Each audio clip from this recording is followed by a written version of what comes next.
మహిళలపై దాడులను అరికట్టలేని వైఎస్ సర్కారు రాబోయే రోజుల్లో అందుకు తగిన మూల్యం చెల్లించుకుంటుందని టీడీపీ హెచ్చరించింది. మహిళలపై దాడులను కాంగ్రెస్ దగ్గరుండి మరీ ప్రోత్సహిస్తుందని తెలుగు మహిళా అధ్యక్షురాలు సినీ నటి రోజా ఆరోపించారు. వాకపల్లి గిరిజన మహిళలపై అత్యాచార విషయమే అందుకు నిదర్శనమని అన్నారు. ఈ కేసులో ఇప్పటికీ వాస్తవాలు వెలుగులోకి రాకపోవడానికి ప్రభుత్వమే కారణమని దుయ్యబట్టారు. కాంగ్రెస్ కు మహిళలు తప్పనిసరిగా బుద్ధి చెప్తారని గుంటూరు జిల్లా తెనాలిలో రోజా విమర్శించారు. ఆడదాని దగ్గర కంట తడి పెట్టించిన ఏ ప్రభుత్వం ఎంతో బాగుపడింది లేదు. ఈరోజు కాంగ్రెస్ వాళ్ళు అడుగడుగునా మహిళలను అవమానిస్తున్నారు.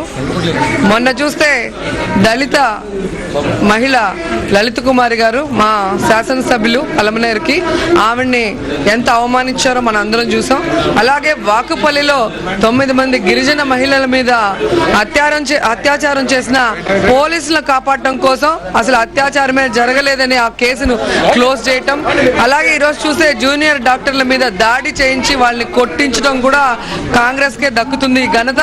కాబట్టి ఈ ఆడవాళ్ళ అందరి ఉసురు వాళ్ళకి తగులుతుంది.